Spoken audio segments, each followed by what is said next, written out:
ایک نصرانی طبیب کی توبہ اور اسلام۔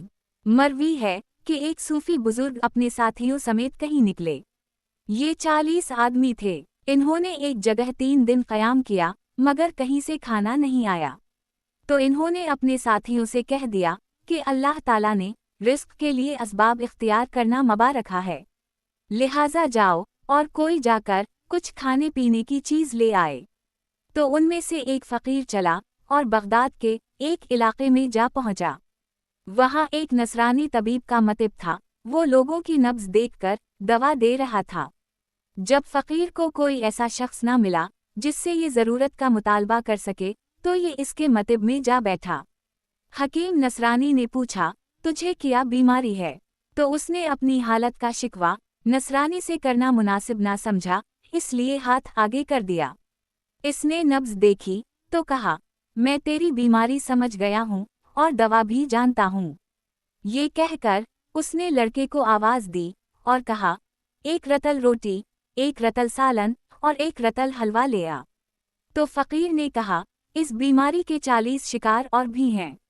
تو طبیب نے آواز دے کر کہا، 40 کھانے اسی مقدار کے مزید لے آ۔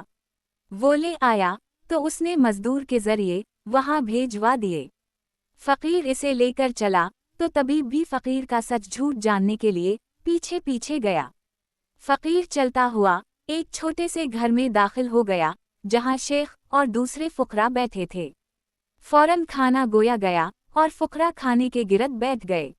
نصرانی گھر کی ڈیوڑی کے پیچھے جا چھپا، دیکھا کہ شیخ نے لوگوں کو کھانے سے روک دیا اور پوچھا، اے فقیر، اتنے سارے کھانے کا قصہ کیا ہے؟ کہاں سے لے آیا ہے؟ تو فقیر نے پورا قصہ بیان کیا۔ شیخ نے کہا، کیا تم اس پر راضی ہو کہ بغیر بدلہ دیے تم ایک نصرانی کا کھانا کھاؤ؟ تو فقراء بولے، اس کا بدلہ کیا ہو سکتا ہے؟ شیخ نے کہا، کھانے سے پہلے اللہ سے دعا کرو کہ اللہ اس نصرانی کو آگ سے نجات عطا فرمائے۔ تو ان سب نے مل کر دعا کی۔